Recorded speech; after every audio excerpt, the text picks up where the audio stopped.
Welcome to Israel Under Fire. I'm Eric Stakelbeck, and it is hard to believe, but it has now been over 2 months since the October 7th massacre, the bloodiest, the most deadly massacre of the Jewish people since the Holocaust. Here's the good news, though, folks. The Israel Defense Forces are making major gains right now in their stated goal of crushing Hamas in Gaza. Here is the state of play right now. The IDF has largely taken control in northern Gaza, which was the main power base of Hamas, in particular Gaza City. Now, there is still some fierce fighting in pockets of northern Gaza, but again, Hamas has largely lost control of the north, and that means they have shifted their operations to the south. But guess what? The IDF has been hot on their trail. Right now, Israel is engaged also in fierce fighting in southern Gaza, in particular in Khan Yunis. Now, why is Khan Yunis important? Well, a few reasons.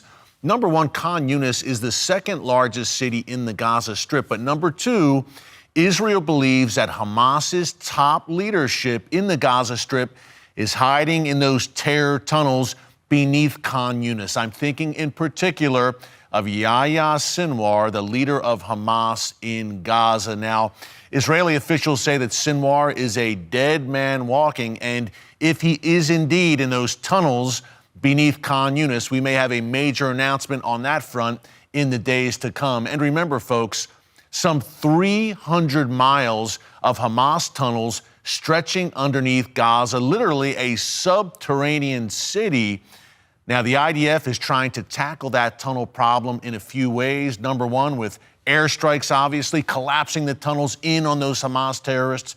Secondly, drones, even sending dogs into the tunnels to try to root out these Hamas terrorists. But another unique tactic that Israel is reportedly now using in Gaza is to flood those tunnels with seawater from the Mediterranean Sea. Right now, Israel controls some 40% of the territory above ground in Gaza. But again, the main problem, the real sticking point here, is that vast network of terror tunnels beneath Gaza. But at the end of the day, Israel making great gains, no doubt, in this war to decisively crush Hamas once and for all so that it never again poses any sort of threat to the world's one and only Jewish state. Now, we've had hundreds of Hamas fighters in recent days surrender to the IDF. We hope that becomes a massive movement of thousands upon thousands of Hamas jihadists surrendering to the IDF so that the war could be shortened. And of course, Yahya Sinwar, the other key factor here, can he be eliminated by the IDF? But in the meantime, remember, Hamas is, and I don't say this lightly, folks, a demonic death cult. These are modern day Nazis, only wearing different uniforms. These are fanatics. And we had a taste of that fanaticism recently with some comments from top Hamas leader Ismail Haniyeh about the fight in Gaza. Take a look. بل إن الدم في غزة إلى جانب المقاومة والقسام سينتصر على هذا المحتل، سينتصر على هذا العدو. كما قلت وفي كل مرة أكرر، إن دماء الأطفال والنساء والشيوخ لا أقول تستصرخكم، بل نحن الذين نحتاج هذه الدماء لكي توقظ فينا روح الثورة، لكي توقظ فينا العناد، لكي توقظ فينا التحدي والسير إلى الأمام. I mentioned the term death cult. Now do you see why? We need the blood, he says, of women, children, and the elderly. And of course, this Hamas leader, Ismail Haniyeh, says all of this from the comfort of his abode in Qatar, thousands of miles away from the Gaza Strip, where reportedly Haniyeh has a personal wealth to the tune of billions of dollars. I wonder where those billions came from. All those billions in international aid funneled into Gaza over the past several years did not go to build schools, to feed the people of Gaza. No, those billions went to build terror tunnels and finance the lavish lifestyles of the likes of Ismail Haniyeh. Now, we want to give a big shout out and a thanks to Palestinian Media Watch to providing that clip. And remember, folks, Gaza is just one ring in a larger Iranian-backed ring of fire that surrounds Israel on all sides. And helpful reminder, Israel is the size of the state of New Jersey, and yet it's surrounded by Gaza, of course, Hamas, Palestinian Islamic Jihad there, Hezbollah to the north in Lebanon, the Houthis further south, the various Iran-backed Shia militias in Iraq and Syria. So a quick tour of that ring of fire and multiple fronts. Hezbollah right now in Lebanon continues on a daily basis to launch rockets and anti-tank missiles at northern Israel. Now, the IDF is responding forcefully. Dozens of Hezbollah terrorists have been killed in these exchanges, but you have to think that eventually Israel is going to have to deal with Hezbollah to the north. I know that Israel does not want to fight right now, and understandably on multiple fronts, but you have to believe, folks, that once the dust settles in Gaza and Hamas is crushed, that the IDF will need, out of necessity, to turn its attention to the north, to Hezbollah. It is an unsustainable situation to have Hamas terrorists perched on your northern border with every intent to duplicate the carnage of October 7th. And quick reminder, Hezbollah is magnitudes more powerful than Hamas, equipped with some 150,000 rockets and missiles pointed at every inch of Israel. Ultimately, and Israeli leaders have said this in recent days, the goal is to push Hezbollah back from the Israel-Lebanon border, back some 20 miles beyond the Litani River. So a larger battle is looming to the north. We've called it here on Under Fire the coming Great Northern War. In the meantime, to the south, some 1,000 miles south of Israel, lies Yemen, and that is the home of the Iran-backed Houthi rebels who have been very active in recent days, firing rockets and missiles in the direction of Israel. Now, thankfully, these rockets and missiles have been intercepted by both Israeli air defenses and U.S. destroyers stationed in the Red Sea. But the Houthis have taken it a step further now and are hijacking shipping in the Red Sea. Folks, this is a major problem developing off the coast of Yemen in that vital Red Sea, a crucial waterway that eventually the U.S., Israel, or both are going to have to deal with. Now, in terms of October 7th and the carnage of that day, some 1,200 mostly civilian Israelis slaughtered, over 240 more dragged away into captivity in Gaza.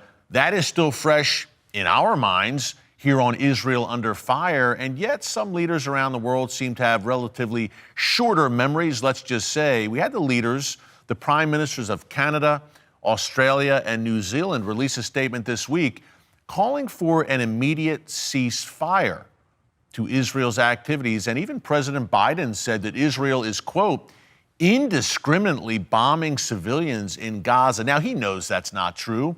As we've documented here on Israel Under Fire, the IDF is the most humane fighting force alongside the U.S. military in human history. I know that's a quite bold statement to make, but I believe it is accurate. The Israel Defense Forces go to extraordinary lengths to avoid civilian casualties, and yet we have increasing this chorus of Western leaders pressuring Israel. Well, if Israel did agree to a premature ceasefire, which is not happening, what would Hamas do? What would Hamas do if it was left alive to fight another day? We got a clue recently from Hamas official Osama Hamdan and some comments he made about Hamas's future goals. Take a look. لو عاد الزمن بكم إلى 6 تشرين بتعملوا 7 تشرين كنتوا؟ لماذا يفترض البعض أننا سنتراجع عن دورنا وفعلنا المقاوم؟ ما في ندم يعني؟ ندم أننا حطمنا فرقة غزة، فرقة كاملة في جيش الاحتلال. قلت لي انه في حال الاسرائيليين رجعوا اقدموا على اعتقالات جديده بعد تصفير السجون بتعملوا عمليه ثانيه، يعني يمكن ان تعدوا ب7 اكتوبر جديده؟ انا استطيع ان اعد بمعركه تحرير قادمه وليس فقط 7 اكتوبر. بالمدى المنظور؟ لا أظن أن ذلك سيكون بعيدا. ما حصل في 7 أكتوبر وما بعده أوضح بجلاء أن هذا الكيان مستقبله في المنطقة ليس مضمونا.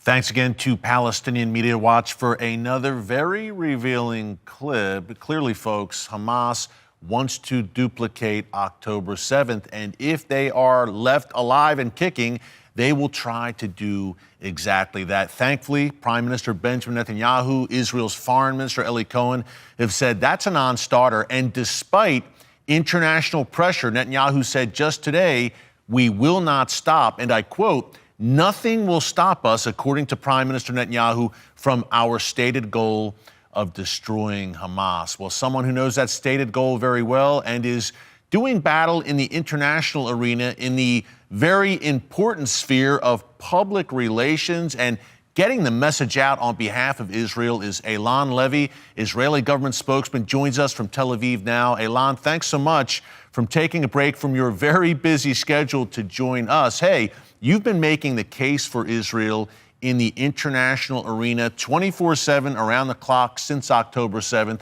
For our viewers, why would it be disastrous for Israel to agree to a ceasefire now and leave Hamas alive to fight another day? Eric, that was an excellent summary, and I wish I could see you presenting on BBC and Sky News as well, because you got straight to the point. Hamas is threatening us with another October 7th massacre again and again, as many as it takes, until they murder every man, woman, and child in our country. And that is the meaning of any end to the fighting that does not end with the end of Hamas. Because those calling for an immediate ceasefire want to leave Hamas free to attack our people like it did on 10/7, and emboldened, because the next time Hamas will think it has the backing of the international community to perpetrate more acts of rape and burning and beheadings, knowing that it has the world behind it that won't let Israel defend its people.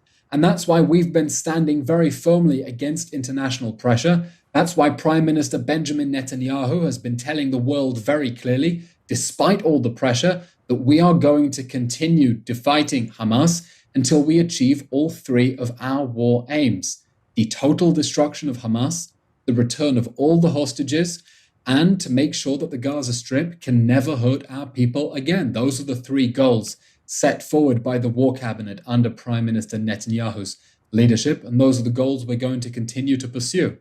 Elan, one of those goals, obviously, seeing the release of the hostages, still some 130, it seems, hostages in the clutches of Hamas in Gaza. Do you have any update on the status of the remaining hostages and the efforts to see them freed?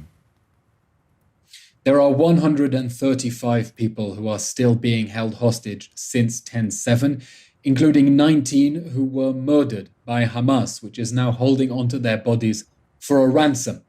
There are still women there, and there are still children who are being held hostage by Hamas. Now, the policy that Prime Minister Netanyahu's war cabinet declared at the beginning has been vindicated. It came under criticism. People were skeptical about whether it would work, but Prime Minister Netanyahu's strategy has proven itself. And that is to put unrelenting military pressure on Hamas to force it to release our hostages. That was how we got the last hostage release pause. We put unrelenting military pressure on Hamas. We clobbered it. We had it begging for a breather.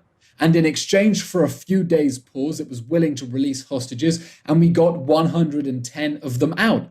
But then on December 1st, Hamas decided to break the agreement, to terminate the hostage release pause, to hold on to the remaining women and children, and to resume hostilities against Israel. And the strategy that Prime Minister Benjamin Netanyahu and his war cabinet are promoting now with full force is to keep pressuring Hamas until it releases all the hostages. We are committed to that pledge that there will be no one left behind.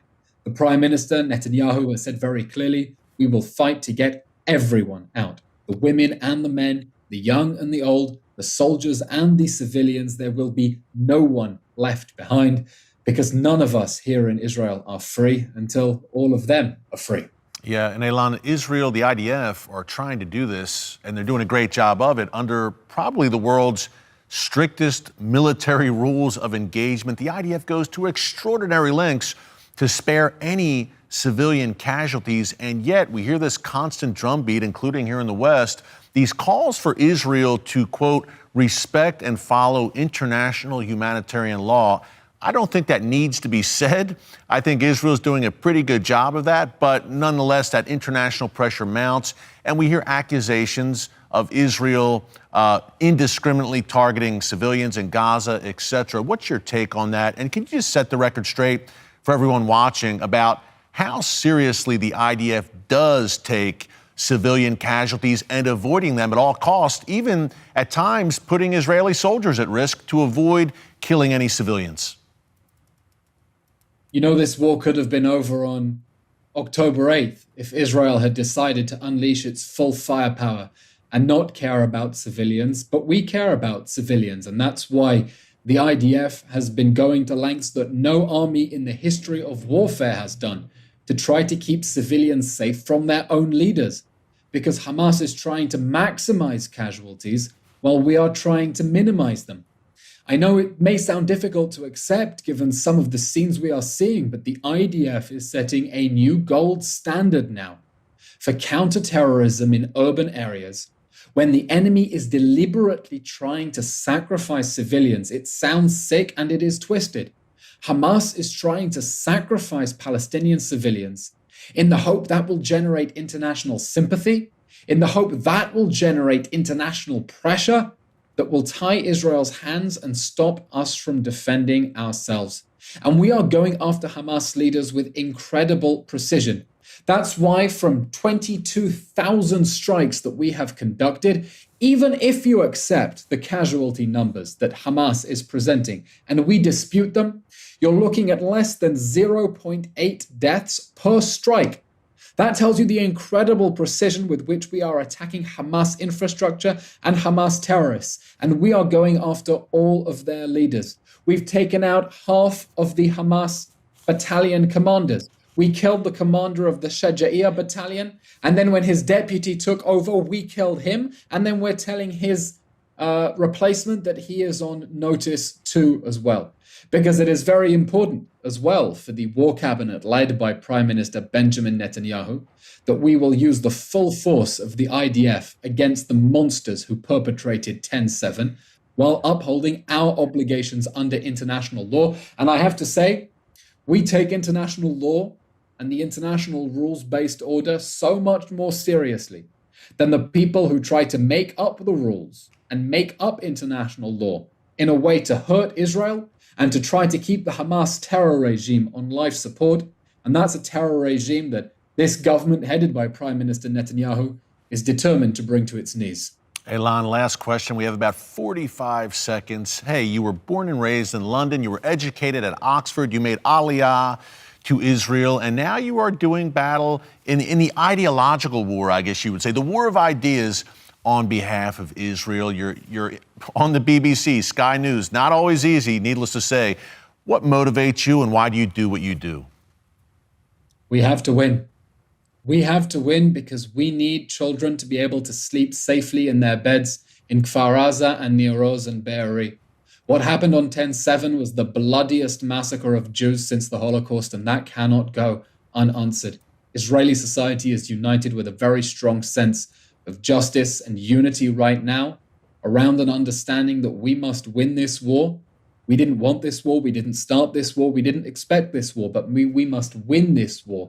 And it must end with the end of Hamas, because that is the only way that we can bring security for us, for our children, and that we can begin to rebuild our lives after the horrific, unspeakable atrocities of 10/7.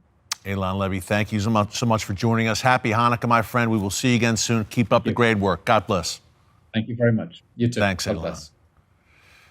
Telling it like it is, folks. This is really no time to mince words. Great insights there from Elan Levy. And he's really become one of Israel's most eloquent spokesmen in battling back against this anti-Israel narrative that we've seen take hold. I'm sad to say, across the world, we have anti-Semitism at levels unseen since the days of the Nazis in the run-up to World War II. The difference now is that where it was largely localized in Nazi Germany, of course, in Europe, this is now a global phenomenon and not a good one, obviously. So we will continue here on Israel Under Fire to sound the alarm, to have guests on like Elan Levy and others who are telling the truth and giving you the ammo you need, the intellectual ammo to fight this war of ideas on behalf of Israel. Hey, Israel needs a few good friends right now, and we've got millions upon millions of evangelical Christians who are stepping up to do exactly that. Well, a very good friend of Israel, a former chief of staff for Prime Minister Benjamin Netanyahu, is Yakel Leiter. He's here with us now. His son, Moshe, 39 years old, a father of 6, a brave IDF soldier, was killed in action last month fighting Hamas terrorists. Yakel joins us to tell Moshe's story and to share the stakes, why Israel must fight. Yakel, thanks so much for joining us. First of all, we are so sorry for your loss, and we're just so honored that you're here with us during this difficult time. Thank you. Well, thank you, Eric. It's good to be with you. Yeah, you are a former chief of staff for Israeli Prime Minister Benjamin Netanyahu. You had a very important conversation with him recently, but I wanted to start, Yakel, with you sharing a little bit about your son, Moshe, why he was such a special, special man, a father, a soldier. Tell us more about Moshe. Moshe was my firstborn, the oldest of 8 children. And he was a very remarkable human being. He was not only my firstborn, but he was also my best friend. I would frequent his advice because he just had tremendous insight into life. He was full of life. He had a zest and zeal for life. He spent 15 years in our equivalent of the Delta Force, or the SAS in Great Britain, our Shaldog unit, Special Ops in the Air Force. And after 15 years, at the age of 33, he decided to go to med school. And he went to the first medical class at Ariel University. And he was actually supposed to start his rounds of clinical training on October 8th this year. But he completed his medical studies while he was studying for his medical degree. He would do 80, 90 days of reserve duty a year. He was a major, but he decided to go into this battle as a squadron commander because he loved his soldiers in his organic unit, and they loved him. And just following up on your previous conversation with Elan Levy, it's quite possible that if Israel was not as careful as it is about collateral damage, that my son would be alive. We chose to enter Gaza with infantry and with special forces instead of strafe bombing the entire area, which we could have done. I think probably most any other country in the world would have done. So when people so easily, cavalierly criticize us about collateral damage, they ought to know first what they're talking about. And I know how much my son cared for human life, and he left 6 children behind. I just came from a Hanukkah party at his home. His youngest son is 4 months old, never know his dad. And I know that it's tough. We're a bereaved family. We're grieving him, but we're also very, very proud because his battle is not only the battle of the Jewish people in the state of Israel, but it's the battle of sanity. It's the battle of humanity against barbarism. It's a battle for Western civilization is what it is, not just for Israel's safety. And the sooner people in Europe and the United States understand that, the more support we're going to get.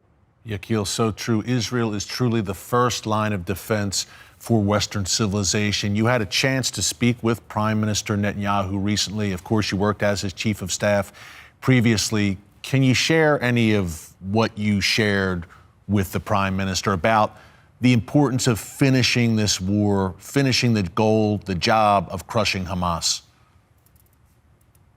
Well, really, you have to understand, I'll get to my conversation with the Prime Minister in a moment, but what really needs to be understood is that, even President Biden referred to Hamas, those who perpetrated the attacks of 10/7, as bestial, as animals.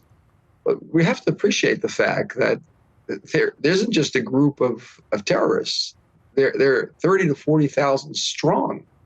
I mean, that's quite a sizable army, and that was a government of 2 million people in Gaza.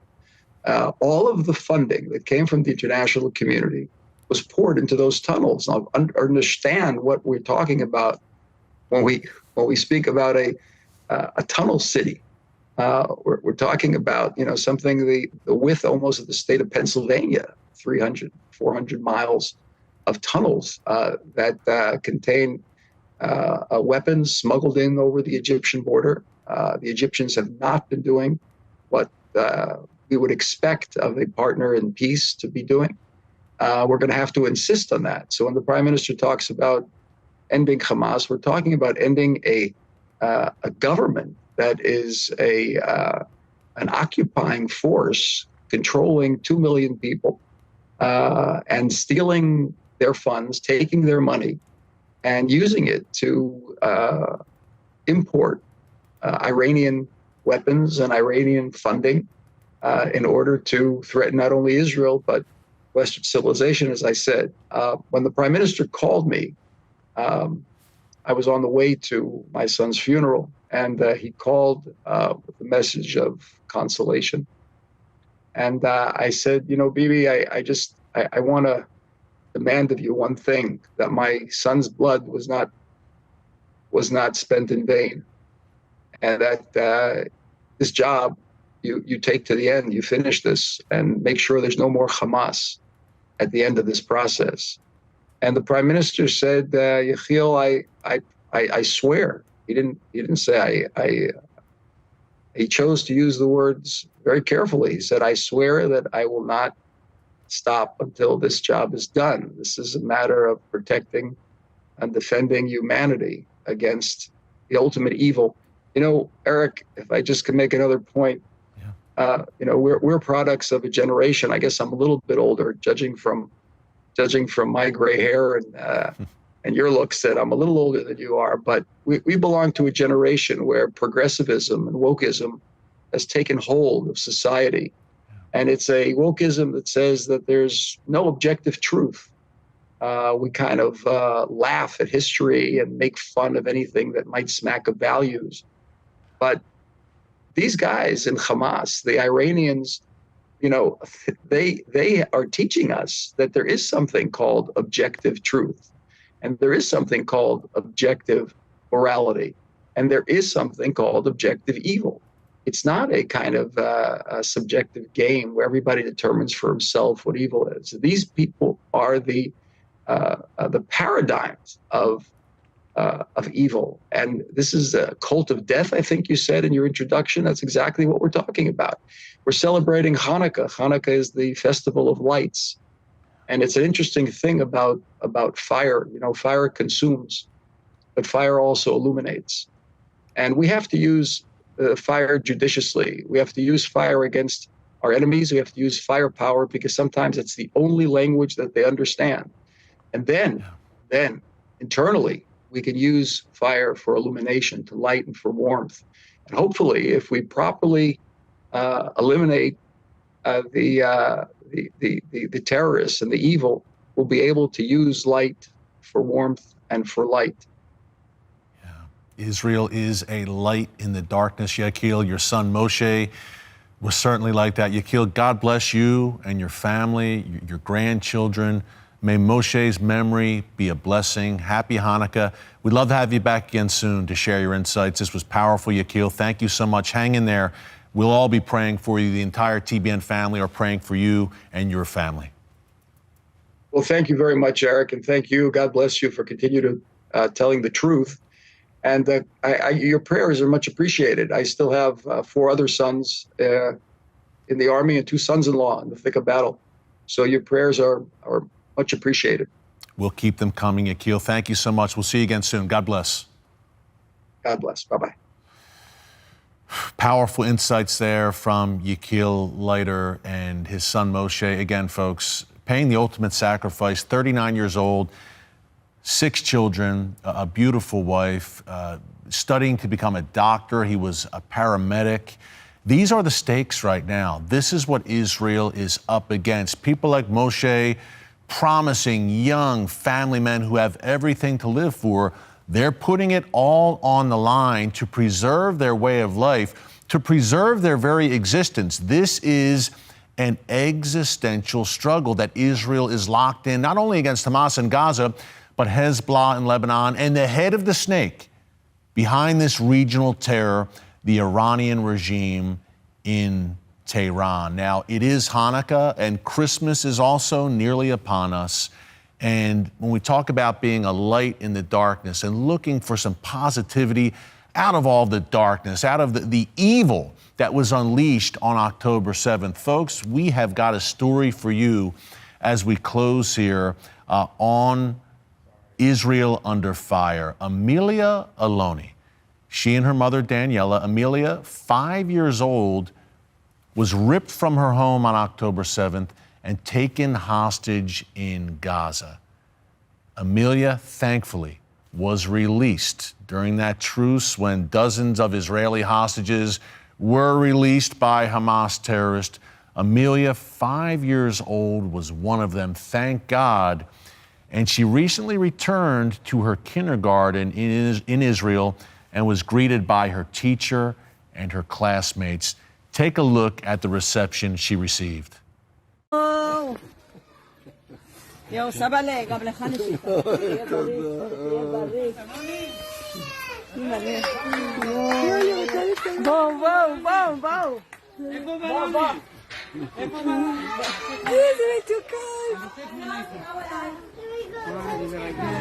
כזה ריגוש. איפה הבלונים? איזה חמודות.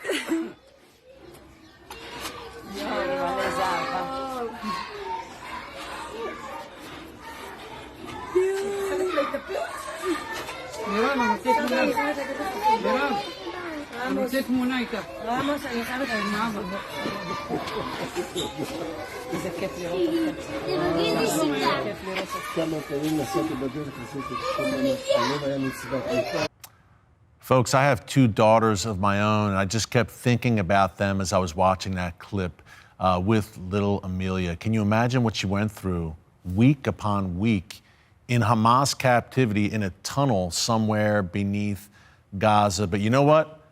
Light triumphed over darkness once again, and in this existential struggle, literally pitting good and evil against each other. There are no gray areas here, folks. It's very black and white. Israel is engaged in a civilizational struggle against demonic evil in Gaza. The light will win out. It always will. Thanks so much for joining us here on Israel Under Fire. Until next time, God bless you. We'll see you again soon.